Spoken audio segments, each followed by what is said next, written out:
Bismillahirrahmanirrahim. Assalamualaikum warahmatullahi wabarakatuh. Kembali lagi di Bawah Fahmi Channel. Pada kesempatan kali ini BFC ingin membahas tentang topik ataupun pertanyaan mengenai kenapa pemilik khodam pendamping ataupun orang yang didampingi oleh khodam pendamping masih bisa diserang ataupun terserang oleh gangguan gaib dan sebagainya. Nah, pada kesempatan kali ini BFC akan membahas tentang itu. Dan untuk sobat BFC semuanya, jangan lupa terlebih dahulu untuk klik tombol subscribe, lalu tekan tombol like, komen, dan share agar BFC terus berkembang dan dapat upload video menarik lainnya. Oke, libas.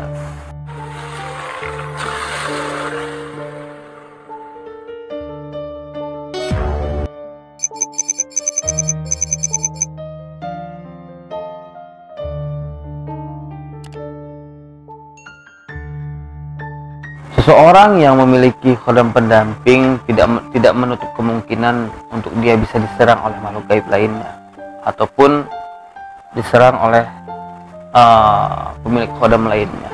Nah, jadi ketika Anda memiliki khodam pendamping, jangan pernah merasa ataupun jumawa ataupun istilahnya bangga hati bahwasanya wah, kalau aku punya khodam aku nggak bakal bisa diapai orang. Jangan pernah sesekali seperti itu. Nah, karena itu adalah suatu hal yang bisa juga mencelakai kita, hal yang juga bisa menjerumuskan kita kepada hal yang tidak baik gitu. Nah, jadi di sini BFC akan menyampaikan dua hal yang menyebabkan seseorang itu bisa terkena serangan gaib walaupun ia memiliki khodam pendamping. Nah, yang pertama ini kan masalah khodam pendamping ataupun perewangan, karena bahasa sehari-harinya itu ketika seseorang yang didampingi khodam pendamping lalu ada makhluk gaib lainnya yang lebih tinggi dari khodam pendamping yang Anda miliki, maka ini tidak menutup kemungkinan bisa menyerang Anda dan melukai Anda. Nah, apalagi misalnya praktisi gitu kan, ketika makanya resiko praktisi ini dalam pengobatan itu cukup besar. Nah, contohnya misalnya ada seseorang yang mengobati orang yang sakit dan memang terkena ataupun kiriman dari praktisi lain sih, ya, dan ada praktisi ini membantu gitu kan, rupanya dia kalah power, dalam arti juga khodamnya juga kalah power, maka ini tidak menutup kemungkinan bisa mencederai atau melukai praktisi yang membantu seseorang yang sakit tadi.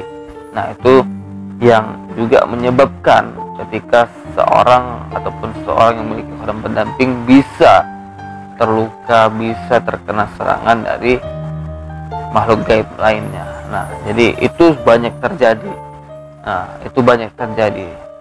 Bahkan tadi sore aja ada seorang anak yang menceritakan orang tuanya yang juga dulunya pernah menjadi praktisi, dan rasanya itu udah namanya muntah darah itu udah sering, muntah darah itu sering terjadi kepada orang tuanya, karena memang ketika pengobatan yang mengirim ini lebih tinggi khodamnya ataupun lebih tinggi energinya, sehingga terjadi benturan dan kalah. Alhasil maka praktisi yang membantu pengobatan itu akan mengalami muntah darah dan sakit lainnya. Nah, itu ketika Anda bermain dengan khodam gitu ataupun dengan perewangan itu, apalagi dalam hal pengobatan. Nah, terus ketika seseorang memiliki khodam pendamping, nah ini juga bisa diserang. Itu yang pertama. Yang kedua, dengan cara namanya kita manusia, tentunya ada titik-titik lemah di bagian organ tubuh kita. Contoh seperti ini, misalnya si A ini adalah praktisi, tapi dia sebelum menjadi praktisi, entah itu masih muda ataupun masih dia kecil segala macam, dia mempunyai penyakit yang memang mungkin karena dia sering telat makan, dia mempunyai asam lambung segala macam, ataupun karena akibat dia sering melakukan kegiatan-kegiatan ataupun memakan makanan yang tidak sehat sehingga ada bagian pencernaan dan organ tubuh yang tidak sehat. Nah, maka bagian organ tubuh yang tidak sehat ataupun tidak berfungsi maksimal ini yang menjadi sasaran bagi makhluk yang menyerang dirinya, karena di bagian itulah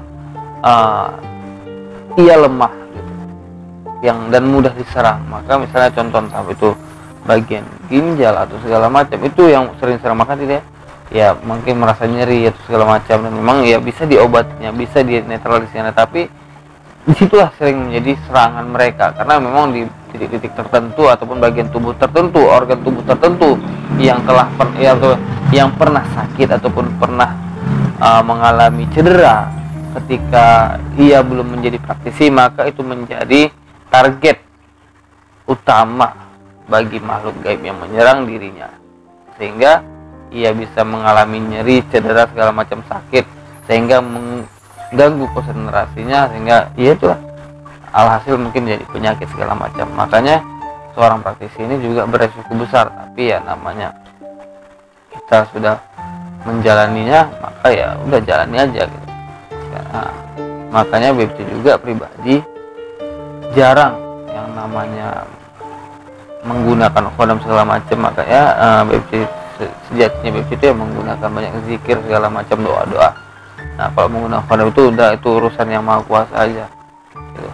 Kalau memang kita berdoa mereka mengaminkan, kita berdoa mereka membantu, itu udah antara urusan mereka dengan yang kuasa gitu. Yang penting kita di sini berdoa meminta kepada Allah Subhanahu wa taala untuk kesembuhan, untuk penyelesaian masalah-masalah yang terjadi pada orang-orang yang memang konsultasi kepada BPC. Nah, mungkin itulah dua yang menjadi dasar utama kenapa seorang pemilik khodam ataupun orang-orang yang memang mempunyai kemampuan spiritual masih bisa juga diserang oleh makhluk gaib lainnya.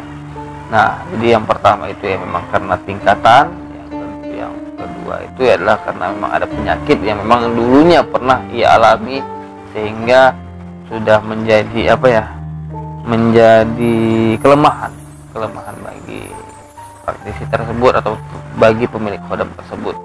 Nah, mungkin ini yang bisa BPC sampaikan pada video kali ini. Mudah-mudahan video ini bermanfaat bagi kita semua. Akhirul kalam, assalamualaikum warahmatullahi wabarakatuh.